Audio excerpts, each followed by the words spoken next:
नेता प्रतिपक्ष तेजस्वी यादव की सिविल कोर्ट में पेशी। कोविड नियम के उल्लंघन का आरोप का मामला है। मई 2020 में यह मामला दर्ज हुआ था। पेशी के बाद जमानत मिली। कोर्ट में पेशी के बाद तेजस्वी यादव समेत अन्य आरोपियों को जमानत दी गई है। इस वक्त की बहुत बड़ी खबर आपको बता रहे हैं। पेशी के बाद तेजस्वी यादव नेता प्रतिपक्ष को जमानत दे दी गई है। कोर्ट में पेशी हुई उनकी। कोविड नियम के उल्लंघन का आरोप उनके ऊपर लगा था। मई 2020 में यह मामला दर्ज हुआ था, जिसकी पेशी के बाद आज उन्हें इस मामले में जमानत मिल गई है। कोर्ट में पेशी के बाद तेजस्वी यादव समेत अन्य आरोपियों को जमानत दी गई है।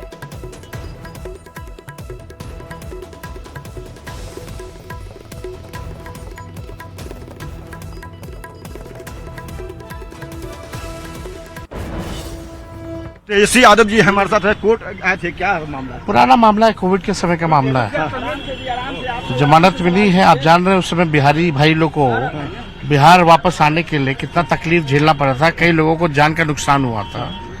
सरकार कोई व्यवस्था नहीं करी थी, ना ट्रेन की। और भी जो जन समस्याएं उस समय थी, उस समय हम लोग विपक्ष में थे, तो हम लोगों ने जोरदार तरीके से इस मुद्दे को उठाया था। तब जाके ट्रेन चला था। तो उस दौरान का कई और समस्याएं, जन समस्याएं थी, तो उस दौरान का मुकदमा किया गया था सरकार द्वारा फर्जी। तो हम लोग तो नियम कायदा वाले लोग हैं, तो आज डेट था तो हम लोग आके बेल लिए। ठीक है, तो तेजस्वी यादव जो है ये बता रहे थे कि कोविड के दौरान का ये मामला है और ट्रेन जो है, बसेस जो है, उससे परिचालन पे प्रतिबंध लगा दिया गया था, जिसको लेकर के विरोध प्रदर्शन किया गया और इसको लेकर के मामला जो है वो सिविल कोर्ट पहुंचा। सिविल कोर्ट जो है इस पर संज्ञान लिया और आज तेजस्वी यादव जो है अपने तमाम जो सहयोगी थे जिनके विरुद्ध में यह मामला दर्ज था, जिसमें शक्ति यादव भी शामिल थे, इन सभी के विरुद्ध जो है मामला दर्ज था। तकरीबन 90 लोगों के खिलाफ FIR दर्ज की गई थी। कोविड एक्ट के उल्लंघन से जुड़ा हुआ मामला है, जिसमें आज कोर्ट पहुंच करके सभी ने जमानत ली है। कैमरा पर्सन अजय के साथ अमित मान, न्यूज 18 पटना। अगर आप भी जिम जाने के शौकीन हैं, बॉडी बनाने के लिए क्रेजी हैं, स्टेरॉइड लेते हैं, तो ये खबर आपके लिए है। गाजियाबाद के कमलकांत त्यागी उर्फ विक्की त्यागी ने जिम ट्रेनर पर गंभीर आरोप लगाए कि जिम ट्रेनर कैसे जिनकी तरफ से सुझाव दिए गए स्टेरॉइड इंजेक्शन के बाद उनकी हालत दिन पर दिन बिगड़ती चली गई है। क्या हुआ है, आपको एक रिपोर्ट के जरिए दिखाते हैं।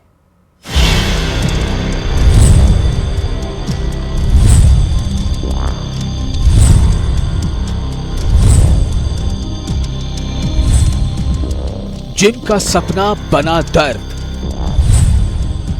बॉडी बनाने के नाम पर खेल, स्टेरॉइड से बिगड़ी जिंदगी, फिटनेस या खतरनाक जाल, इंजेक्शन ने पहुंचाया नुकसान। सुबह सुबह जिम जाने वाला एक युवक जिसने फिट रहने का सपना देखा था, जिसने सोचा था कि मेहनत से बॉडी बनेगी, कॉन्फिडेंस बढ़ेगा, लेकिन उसे क्या पता था कि फिटनेस का यही सपना एक दिन उसके शरीर पर भारी पड़ जाएगा। गाजियाबाद के इंदिरापुरम थाना क्षेत्र में रहने वाले कमलकांत त्यागी उर्फ विक्की त्यागी ने जिम ट्रेनर पर गंभीर आरोप लगाए हैं। पीड़ित का कहना है कि वो इंदिरापुरम स्थित ASR फिटनेस जिम में योग और एक्सरसाइज करने जाया करता था। इसी दौरान जिम संचालक गुलजार खान ने उसे जल्दी बॉडी बनाने और फिटनेस सुधारने का लालच दिया। आरोप है कि ट्रेनर ने उसे अलग अलग दवाइयां और स्टेरॉइड इंजेक्शन लेने की सलाह दी और धीरे धीरे उसे इंजेक्शन लगवाए जाने लगे। पीड़ित का दावा है कि इन दवाओं और इंजेक्शनों के बदले उससे करीब 80,000 रुपए वसूले गए। कुछ पैसे UPI से लिए गए तो कुछ कैश में, लेकिन बॉडी बनाने का यह सफर धीरे धीरे दर्द में बदलने लगा। पीड़ित के मुताबिक इंजेक्शन लगने के बाद उसके शरीर पर गंभीर साइड इफेक्ट होने लगे और सबसे ज्यादा असर उसके कूल्हे के हिस्से पर पड़ा। जब दर्द बढ़ा तो पीड़ित डॉक्टरों के पास पहुंचा, जहां इलाज के दौरान कथित तौर पर इंजेक्शन को खतरनाक बताया गया। अब युवक का आरोप है कि गलत दवाइयों और स्टेरॉइड ने उसके जिस्म को स्थायी नुकसान पहुंचाया है। इस पूरे मामले को लेकर पीड़ित ने इंदिरापुरम थाने में लिखित शिकायत दी है, जिसके आधार पर पुलिस ने FIR दर्ज कर ली है और अब मामले की जांच की जा रही है। जी, मैं मकानपुर का रहने वाला हूँ और नीतिखंड के पास एक जिम है ASR फिटनेस जिम करके, जो कि अब बंद हो चुका है। उसका मालिक था गुलजार खान। वहाँ पे मैं जिम करने गया अक्टूबर 2023 में। तो उसके दौरान उसने मुझे बॉडी प्रशिक्षण के नाम पे कुछ इंजेक्शंस मुझे सजेस्ट किए, जो कि मैंने शुरू में तो उसको मना कर दिया था, लेकिन उसने काफ़ी मुझ पर दबाव बनाया कि नहीं, आपकी बॉडी ऐसे नहीं बनेगी, ऐसा होगा वैसा होगा। कम से कम 15-20 दिन बाद उसने मेरे को इंजेक्शन लगाए, जिनके एवज में उसने मुझसे 42,000 रुपये ऑनलाइन माध्यम से और 38,000 रुपये कैश माध्यम से उसने मुझसे वसूले। और तत्पश्चात 4 से 5 महीने के बाद मेरे कूल्हे में मुझे पैर में चलने में मुझे दिक्कत आने लगी। तत्पश्चात मैंने डॉक्टर को दिखाया तो डॉक्टर ने उसमें बोला कि आपका स्टेरॉइड के द्वारा कूल्हा खराब हो चुका है, क्या आपने कोई स्टेरॉइड लगवाया था? तब मुझे ध्यान आया कि गुलजार खान ने उस टाइम पे मेरे को ये सब इंजेक्शन लगाए थे और उसकी वजह से मेरा कूल्हा खराब हो गया। आजकल तेजी से बॉडी बनाने और कम समय में रिजल्ट पाने की चाह कई युवाओं को ऐसे खतरनाक रास्तों तक ले जा रही है, जहां बिना मेडिकल सलाह के स्टेरॉइड और इंजेक्शन का इस्तेमाल जिस्म को अंदर से बर्बाद कर सकता है। अब सवाल ये है कि क्या फिटनेस के नाम पर युवाओं की जिंदगी से खिलवाड़ हो रहा है? क्या बिना लाइसेंस और मेडिकल निगरानी के ऐसे इंजेक्शन दिए जा रहे हैं? और आखिर ऐसे मामलों पर सख्त कार्रवाई कब होगी? फिलहाल पुलिस जांच में जुटी है और पीड़ित आरोपी के खिलाफ कड़ी कार्रवाई की मांग कर रहा है। वादी से एक कमलकांत त्यागी जी है, उनसे प्राप्त तहरीर के आधार पर एक अभियोग पंजीकृत किया गया है। उक्त प्रकरण में सभी बिंदुओं पर गहनता से पूछताछ जांच की जा रही है। साक्ष्यों तथा पूछताछ के आधार पर पूरे प्रकरण में अग्रिम वैधानिक कार्रवाई सुनिश्चित की जाएगी। दरअसल जैसे ही कमलकांत त्यागी की मुसीबतें बढ़ती रही, वो अस्पताल में अपना इलाज कराने के लिए पहुंचे, जहां डॉक्टरों ने उन्हें बताया कि उनको कोई स्टेरॉइड का इंजेक्शन दिया गया था। इस बाबत जब कमल त्यागी ने जिम संचालक इमरान खान से बात की तो उनके द्वारा ही वो इंजेक्शन उनको लगाया गया था, जिसके चलते पीड़ित कमलकांत त्यागी ने थाना इंद्रपुरम में जिम संचालक के खिलाफ तहरीर दी है। पुलिस ने भी मुकदमा दर्ज कर अपनी तफ्तीश शुरू कर दी है। फिटनेस और बेहतर बॉडी का सपना देखने वाले युवाओं के लिए ये मामला एक बड़ी चेतावनी है, क्योंकि जल्दी रिजल्ट पाने की चाह कई बार जिंदगी भर का दर्द बन सकती है। फिलहाल पुलिस पूरे मामले की जांच कर रही है और अब सबकी नजर इस बात पर है कि जांच में क्या सच सामने आता है। Bureau report, news 18 Delhi NCR। और देखिए एक ऐसा मामला सामने आया जिसने सोशल मीडिया पर फ्रेंडशिप को लेकर बड़े सवाल खड़े कर दिए हैं। इंदौर की रहने वाली एक हिंदू युवती ने यह आरोप लगाया कि फेसबुक पर हुई दोस्ती के बाद उसे प्यार, निकाह और धर्म परिवर्तन के जाल में फंसाया गया, जिसमें 3 बार निकाह, 2 बार हलाला हुआ और फिर 13 साल तक उसके साथ शारीरिक, मानसिक और धार्मिक उत्पीड़न होता रह गया। सुनिए सनसनीखेज खुलासा।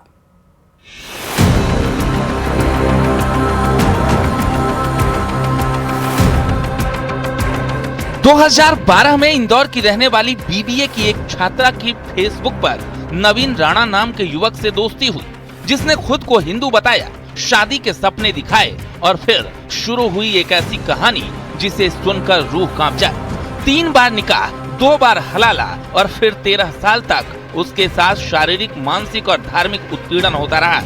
सुनिए पीड़िता की जुबानी दोस्ती, प्यार और फरेब की कहानी। मुजफ्फरनगर मौलाना कलीम सिद्दीकी के वहाँ पर ले जाता है वो। जब वहाँ पहुँचते हैं तब पता पड़ता है कि नवीन जो है वो असल में नावेद है। तो वहाँ से मुझे ये धोखे की जो मेरे साथ होता है वो मुझे पता पड़ता है। फिर वहाँ से मुझे मेरठ भिजवा दिया जाता है ये बोलकर कि ये तुम्हें एक इस्लामिक ग्रंथ को सीखना होगा, इस्लाम को पढ़ना होगा, तभी उसके घर वाले मुझे कबूल करेंगे।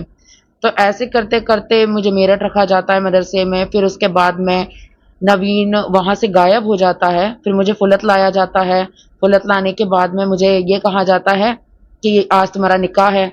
तो मैं कहती हूँ क्या नवीन आया है? तो बोलते हैं कि हाँ हो सकता है कि नवीन हो वहाँ पर जब निकाह करवाया जाता है तो वहाँ पर नवीन नहीं होता। पीड़िता के मुताबिक आरोपी ने प्रेम जाल में फंसाकर उसे दिल्ली बुलाया, फिर मुजफ्फरनगर के एक मदरसे में ले गया, जहाँ उसे पता चला कि नवीन राणा असल में नावेद है, जो एजेंट के तौर पर काम कर रहा था और पैसे लेकर वो हिंदू लड़कियों को फंसाता था। हलाला मेरा पहले जो हुआ था वो 2014 में हुआ था। अब्दुल रहमान ने जब मुझे तलाक दे दिया था जयपुर में, और उसके बाद में खालिद हुसैन ने जब मुझे तलाक दिया तो इसने अपने जीजा से, इनके घर वालों ने मेरा हलाला करवाया, और हलाले के बाद में उसके भाई ने भी मेरे साथ जबरदस्ती वहां पर करी। तो जो मुकदमा है वो लिखवा दिया गया है, बयान हुए थे कोर्ट में, तो उसमें मैंने सब बता दिया है। पीड़िता के मुताबिक उसे अलग अलग मदरसों और शहरों में ले जाया गया, बंधक बनाकर रखा गया और कई लोगों से जबरन निकाह कराए गए। पीड़िता ने बताया कि उसके जैसी कई लड़कियां मदरसों में हैं, उनका धर्म परिवर्तन करवाकर उनका निकाह कराया जाता है। इनको आउट ऑफ इंडिया से फंडिंग आती है, और फंडिंग आती थी, और जो लड़कियों उन लड़कियों को लाकर छोड़ के मदरसे में चले जाते थे, तो जाहिर सी बात है उन्हें जरूर पैसे मिलते थे, क्योंकि उसके बाद जो लेकर आते थे उन लोगों का कुछ पता नहीं होता था। तो अब ये काम मदरसे के अंदर से हो ही रहा है, और अभी भी लोनी के बहुत सारे मदरसों में ऐसा हो रहा है। इसीलिए ये आगे से अपने पूरे मदरसे को पैक करके बनाते हैं, ऊंची दीवारें रखते हैं जिसमें किसी को अंदर का कुछ पता ना पड़े। पीड़िता द्वारा खालिद हुसैन नाव व्यक्ति द्वारा बलात्कार करने, प्रताड़ित करने एवं जान से मारने की धमकी दिए जाने के संबंध में तहरीर देकर एक अभियोग पंजीकृत कराया गया। इस तहरीर के आधार पर तत्काल थाना अंकुर विहार पर सुसंगत धाराओं में अभियोग पंजीकृत हुआ था एवं खालिद हुसैन को गिरफ्तार कर न्यायिक हिरासत में भेजा गया। इसमें कुल शामिल सभी 16 अभियुक्तों के खिलाफ टीम का गठन करके उनकी गिरफ्तारी हेतु लगातार प्रयास किए जा रहे हैं। पीड़िता की शिकायत पर गाजियाबाद के अंकुर विहार थाने में 16 लोगों के खिलाफ केस दर्ज हुआ है। मुख्य आरोपी खालिद हुसैन को गिरफ्तार कर जेल भेज दिया गया है, जबकि बाकी आरोपियों की तलाश जारी है। इंदौर की रहने वाली वह पीड़िता जिसे फेसबुक के मकड़ जाल में फंसाया, उसे मदरसे में ले गए जहां उसका निकाह कराया गया, उसे नमाज पढ़ाई गई। अगर वह नहीं पढ़ती थी तो उसके साथ मानसिक और शारीरिक शोषण किया जाता। पूरी अर्थव्यवस्था जो भारत की है उसको ठीक बनाए रखने में अपना सहयोग देने का काम, और ये हमारा भारत है। इस भारत की संस्कृति तो इसी मिथिला की धरती से आई है। मां जानकी यही जन्म हुई और इसी इलाके से देश और इस भारत को जहां मर्यादा पुरुषोत्तम राम मिले, तो मां जानकी भी इसी धरती से मिली, जो आज देश की प्रतीक है और त्याग की भी प्रतीक। कई चीजें आज हवाई अड्डे से जुड़ेंगे, ठीक कहा संजय झा जी ने, गोपाल जी ठाकुर जी ने, कई हमारे संजय सरावगी जी ने, पदाधिकारियों ने। यहाँ की जो मिथिला की परंपरा है और यहाँ की जो चीजें हैं जो बाहर जा रही है, और प्रधानमंत्री जी तो बार बार कहते हैं सुपर फूड यही है, और इसी धरती से मखाना की उत्पत्ति हुई। आज दुनिया में सबसे ज्यादा सुपर फूड के तौर पर यदि किसी को पहचान मिली तो वो मखाना है साथियों। आज पिछले 10 वर्षों में इसकी प्रगति को बहुत तेजी से आगे बढ़ाने का काम किया गया। आज चर्चा कर रहे थे संजय सरावगी जी और गोपाल जी ठाकुर जी। माननीय पूर्व मुख्यमंत्री हमारे नेता नीतीश कुमार जी लगातार मिथिला की चिंता करते रहे, और मैं जरूर ये बताना चाहता हूं सर, ये पूरा इलाका डरता था। इस इलाके में आने में 7 से 8 घंटे लगते थे पटना से आने, और ये जो टेल पॉइंट है हमारा जयनगर हो चाहे वो निर्मली हो, इस इलाके में तो लोगों को 10-10 घंटे लगते थे जाने में। मेरे एक संबंधी जयनगर में पोस्टेड हुआ करते थे। मैं 2000 में विधायक के तौर पर गया, मात्र हमको 8 घंटा लगाता था, और जब मैं निर्मली के आगे बढ़ता था अररिया, तो सुबह चलता था और शाम को पहुंचता था, 12 घंटे लगते थे। आज ये पूरा प्रदेश बदला है। आज रोड कनेक्टिविटी बदला,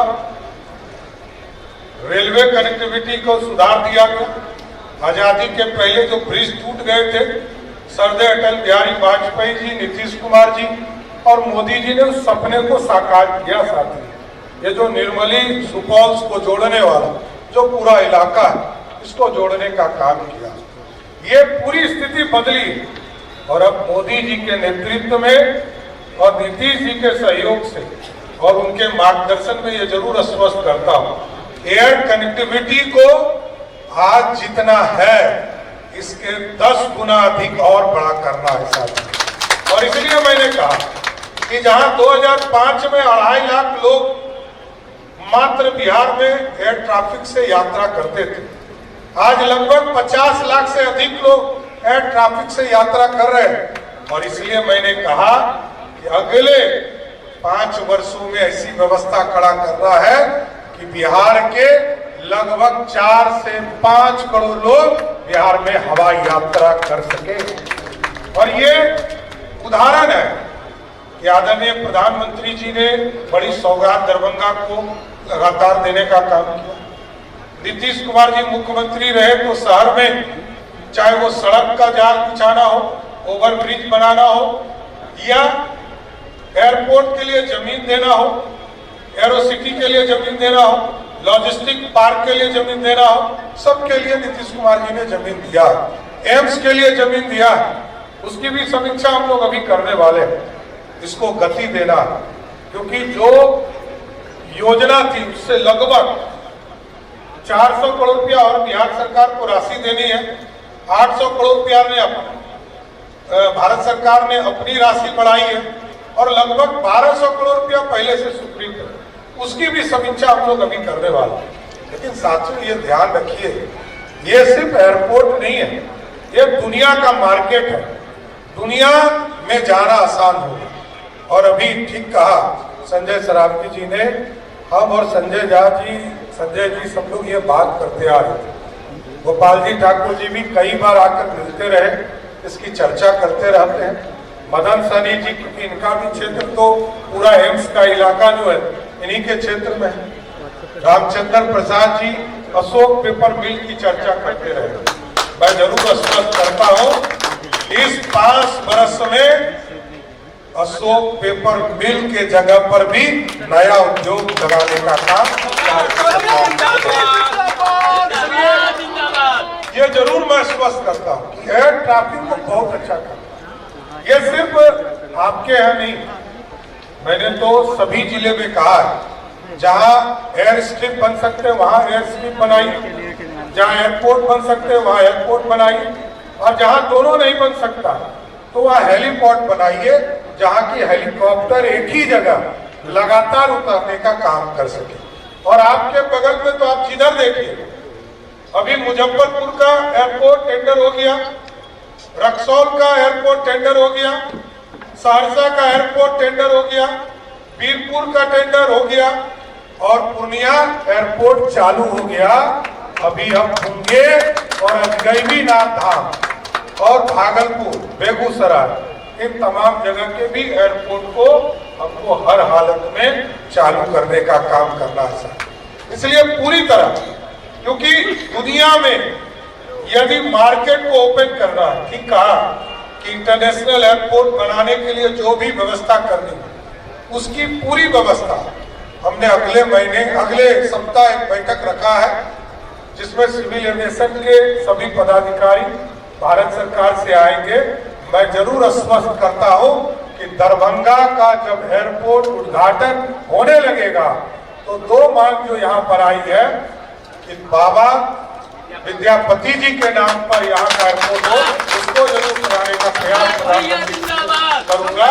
और दूसरा, तो बिहार के मुख्यमंत्री सम्राट चौधरी को आप सुन रहे थे, जिन्होंने कहा कि बिहार में विकास कार्यों को तेजी से किया जाएगा और जल्द ही खास तौर पर भागलपुर, अजगैबीनाथ, इन जगहों का नाम लेते हुए उन्होंने कहा कि एयरपोर्ट का संचालन किया जाएगा। बढ़ते आगे, केंद्रीय गृह मंत्री अमित शाह ने गाजियाबाद में एनडीआरएफ को राष्ट्रपति निशान प्रदान किया है और इस समारोह में शाह ने एनडीआरएफ के आपदा राहत कार्यों की सराहना की, जिसे सुरक्षा बलों के लिए गौरव का प्रतीक माना जा रहा है। इस मौके पर गृह मंत्री अमित शाह ने कहा कि आपदा आई हो या आने की आशंका हो, एनडीआरएफ की टीम को देख लोगों में उम्मीद जाग जाती है। जिन बलों के कंधों पर होता है उनमें राष्ट्रीय आपदा मोचन बल का स्थान तो एनडीआरएफ के कार्यक्रम में शिरकत होने पहुंचे थे गृह मंत्री अमित शाह। एनडीआरएफ को राष्ट्रपति निशान प्रदान किया गया है और एनडीआरएफ की तारीफ करते हुए अमित शाह ने कहा कि कहीं पर भी आपदा या तो आने वाली होती है या आपदा आ चुकी होती है, एनडीआरएफ की टीम मुस्तैदी से तैनात होती है और उन्हें देखकर लोगों को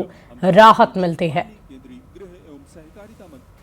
आपदा सेवा सदैव सर्वत्र इस घोष वाक्य के साथ काम करते हुए एनडीआरएफ के जवानों के प्रति न केवल समग्र देश, जहां जहां दुनिया में गए वहां आपने प्यार भी अर्जित किया है और लोगों का भरोसा भी अर्जित किया है।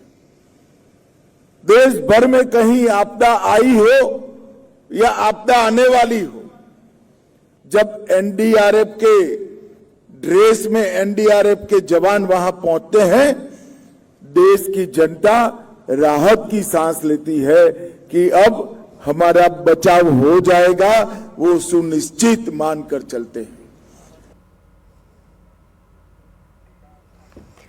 और देखिए, एक तरफ जहां दिल्ली में चमकती हुई सड़कें, ऊंची इमारतें विकास की तस्वीर को पेश करती है, दूसरी तरफ कई ऐसी जिंदगी है जो सालों से सड़क किनारे बीमारी, लाचारी और बेबसी में जिंदगी काट रही थी।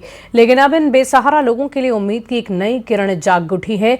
दिल्ली सरकार अपना घर आश्रम और सेवा भारती के संयुक्त प्रयास से एक बड़ा रेस्क्यू और पुनर्वास अभियान चलाया जा रहा है। हमारी इस स्पेशल रिपोर्ट को आप भी देखिए।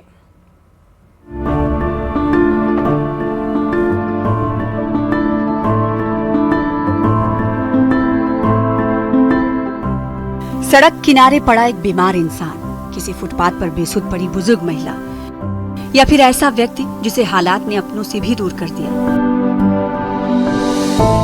राजधानी दिल्ली में ऐसे लोगों की जिंदगी बदलने के लिए अब एक बड़ा मानवीय अभियान शुरू हुआ है।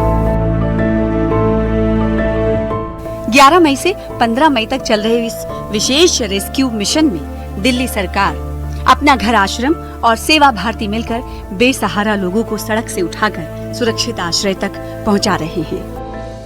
दिल्ली के बूढ़पुर में इस समय हमारी मौजूदगी है। मेरे पीछे अपना घर आश्रम की तस्वीरें हम आपको दिखा रहे हैं। देखिए, जिस तरीके से दिल्ली की सड़कों पर ऐसी बेसहारा लोग जो बेसहारा है, जिनका कोई संसाधन या साधन जिनके पास नहीं है, दिल्ली सरकार की पहल से ऐसे लोगों को एक घर मिलने जा रहा है, जीवन की नई उम्मीद मिलने जा रही है। 11 से 15 मई के बीच मुख्यमंत्री रेखा गुप्ता ने एक पहल को हरी झंडी दिखाई थी, जिसके तहत सड़कों पे लाचार लोग, लाचार महिलाएं जो है, उनको रेस्क्यू करके यहाँ इस आश्रम में लाया जा रहा है। 11 मई 2026 को जनसेवा सदन में मुख्यमंत्री रेखा गुप्ता ने 19 एम्बुलेंस को हरी झंडी दिखाकर इस अभियान की शुरुआत की थी। इस मिशन को दिल्ली सरकार के समाज कल्याण विभाग, अपना घर आश्रम और सेवा भारती दिल्ली प्रांत के संयुक्त तत्वावधान में चलाया जा रहा है। सर, दिल्ली सरकार की जो ये पहल है, जिस तरीके से जरूरतमंद लोगों को अलग अलग जगहों से उठाकर यहाँ पर जो है एक तरीके का घर दिया जा रहा है, शेल्टर दिया जा रहा है, इसके बारे में जरा थोड़ा सा बताइए। अपना घर आश्रम अपने लेवल पे तो पूरे भारतवर्ष में 25 वर्ष से ये सेवा कार्य कर रहा है और दिल्ली में 13 वर्षों से ये सेवा कार्य दिल्ली की सड़कों पे हो रहा है। आदरणीय मुख्यमंत्री महोदया 15 मार्च 2026 को हमारा यहाँ कार्यक्रम था, उस कार्यक्रम में मुख्य अतिथि के तौर पे आई थी। तो उन्होंने जब इस सेवा को देखा तो वो बड़ी करुणा में हुई। तो उसके बाद मुख्यमंत्री महोदया का आशीर्वाद और सहयोग दिल्ली सरकार का पूरा रहा है। तो हमने एक निवेदन किया था कि मुख्यमंत्री महोदया से कि भी एक ऐसा विशेष रेस्क्यू अभियान 5 दिन का हम दिल्ली की सड़कों पे चलाना चाहते हैं, जिसमें दिल्ली सरकार का साथ हो और सेवा भारती भी इसमें एक सहयोगी संस्था के रूप में है। तो मुख्यमंत्री महोदया ने खुले दिल से इसका समर्थन किया और आशीर्वाद दिया और सहयोग दिया, पूरे प्रशासन को इसके साथ जोड़ दिया इस मुहिम के साथ। तो 11 मई से 15 मई तक की ये मुहिम है। दिल्ली के पूट, खुर्द और बुढ़पुर स्थित अपना घर आश्रम अब उन लोगों का सहारा बन चुका है जिन्हें कभी सड़कों पर लावारिस हालत में छोड़ दिया गया था। यहाँ आने वाले हर व्यक्ति को प्रभु जी कहकर बुलाया जाता है, ताकि उन्हें एहसास हो कि वो बोझ नहीं बल्कि सम्मान और अपनापन पाने के हकदार हैं। अपना आश्रम में एक ऐसी महिला जिनको इस आश्रम ने शेल्टर दिया। सबसे पहले तो मैम आपका नाम? मेरा नाम जास्मीन सुल्ताना चौधरी। जैस्मीन सुल्ताना चौधरी, आप कहाँ से आई हैं? हम आसाम से आए हैं। हम दिल्ली में 5 साल से। आप ये बताइए कि इस आश्रम में कैसे आपका आना हुआ, ऐसा क्या आप बीती थी आपकी जिंदगी की? हमारा साथ बहुत बुरा हुआ। 2000 से मेरा साथ अन्याय हो रहा है मेरा घर में। मेरा ससुराल मायके वालों सब मुझे बहुत टॉर्चर कर रहा है। तो 2022 में हम दिल्ली में आया है। तो उसका बाद हम बहुत सारा रैन बसेरा आश्रम में बैठा है। और फिलहाल